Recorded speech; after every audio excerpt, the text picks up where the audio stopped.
I did not expect to get some of these quality of life features in the 1.1 update for Infinity Nikki. I've pulled up the patch notes and we're going to go through all of them together, and we're also going to take a look at the new Miracle outfit.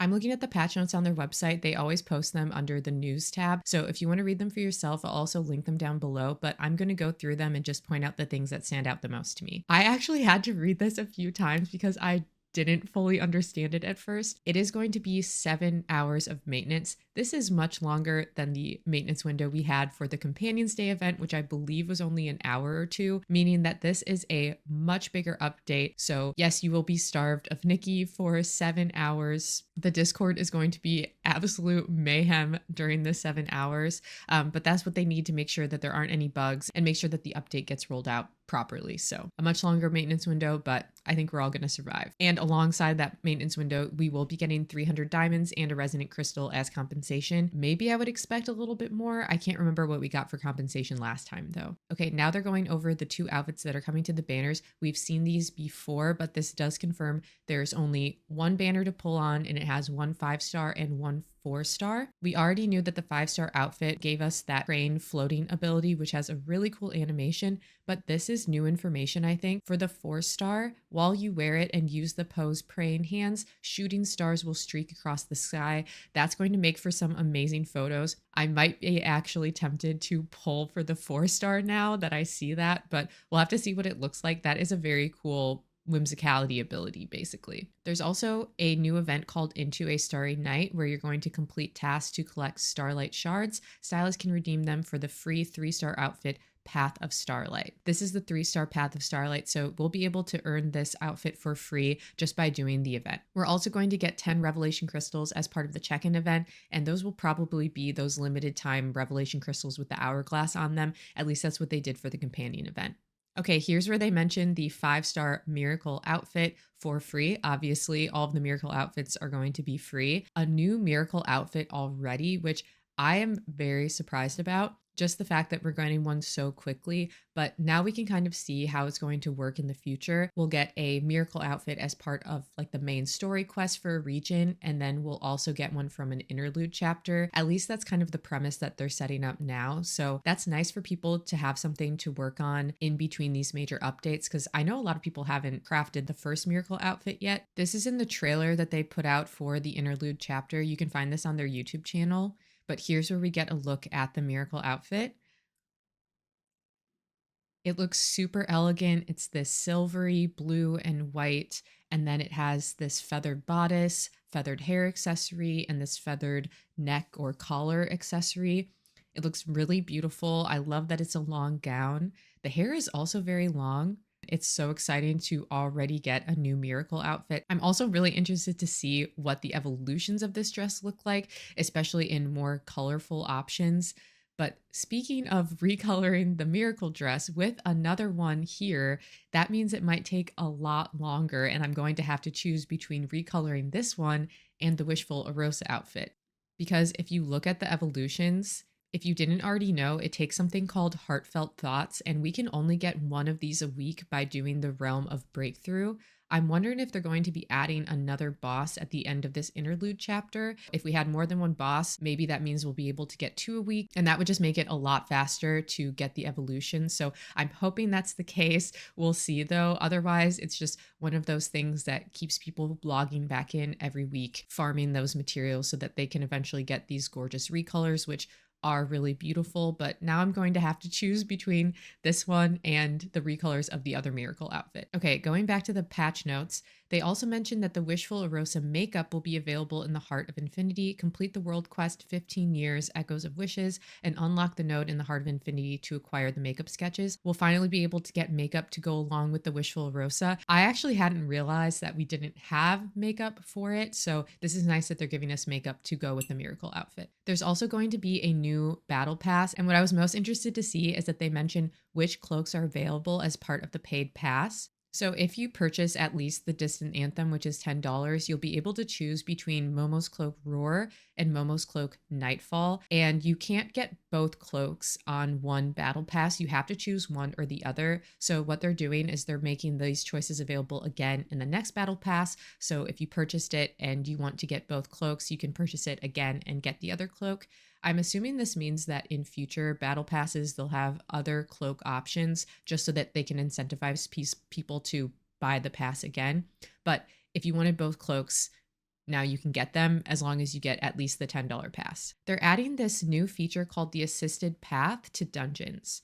When stylists repeatedly fail to clear certain stages, an option to enable the assisted path will be triggered. If you wish to quickly experience the subsequent content of the dungeon, you can choose to enable the assisted path to clear the current stage. Okay, this is really nice for people who don't love the combat aspect of the game. I know the combat isn't that difficult or complicated, especially compared to other video games. But if you're playing Infinity Nikki primarily as a dress up game, or you love the exploration and the collection part and you don't really like combat at all, this gives people a chance to experience the story content without getting stuck on the platforming or the combat that comes along with the dungeon. So I think that's really nice. They've also added something called Quick Challenge to the realms of the Dark, Eureka, and Breakthrough, which are all platforming or combat realms that you need to go to farm materials. So it says after the update, you have to clear each corresponding realm challenge at least once to unlock Quick Challenge. So I think that's going to give you an ability probably to bypass or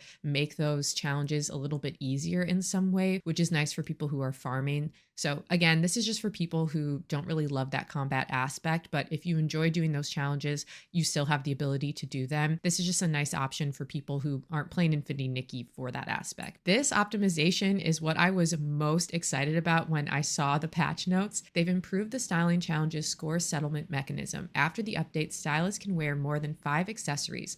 During the score settlement stage, the system will automatically select 5 accessories with the highest scores and add them up. So the way that this is going to work, I'm going to go into the mirror crown and I'm going to show you what this means.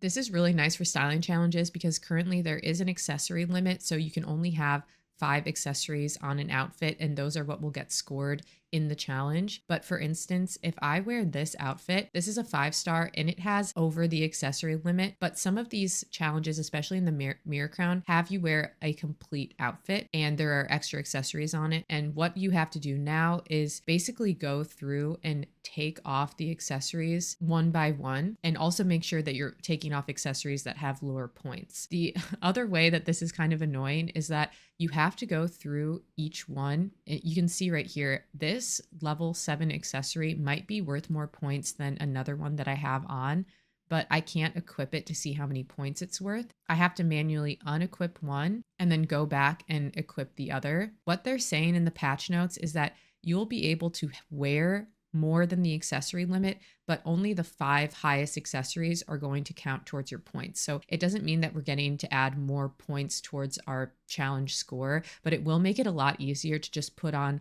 all your highest level accessories, and then the game will automatically pick which ones give you the most points. It's just going to make it a lot faster and a little bit less tedious. So I do really like this change. I think it's a nice quality of life update. Something else that they mention is that they are improving the tracking function of world quests. After the update, you can track the world quests in map and the main screen. Only one quest can be tracked at a time. This is something that has tripped me up quite a few times, and it was a problem in the beta as well. But sometimes the tracking is a little bit funky and I'll end up following the wrong point. So I'm glad to see that they're optimizing a little bit. Hopefully it makes it less confusing to track quests and make sure that you're headed to the right point on the map. They're also giving you ability to go to more spots in the dream warehouse when you're riding the crane. And I think that means that there will be some great spots to take photos, because that whole area and that dungeon is gorgeous, and having more landing spots seems really fun just to take advantage of that beautiful setting and be able to take more photos. They're also going to be adding back in the music when you ride the crane again. So it's nice that you'll be able to re-experience it if you want to, because that song is beautiful. That whole area is gorgeous. So that's really nice. It also says that they're enhancing the jumping experience in the Beauty Lab dungeon. I personally was victimized by this dungeon and I was not able to collect all the Whim Stars or the Dues of Inspiration because I was having such a hard time with the platforming and the jumping. So I'm excited to redo this dungeon and collect everything and see how much better the experience is.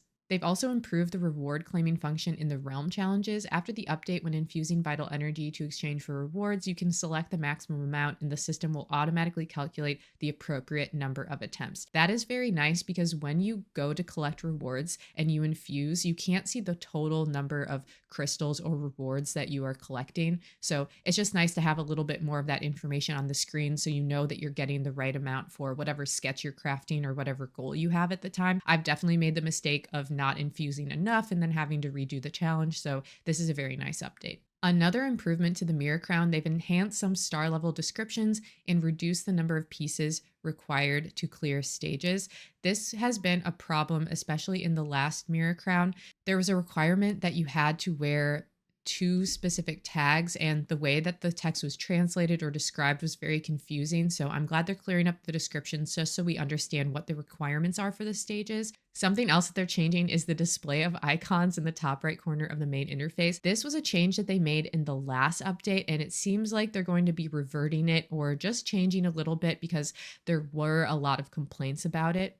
You can see here that now these icons, which are all related to the store, to resonance, and to the mirror journey, basically all the things that you can pay real world money for, they changed to this gold color and have this shine on them.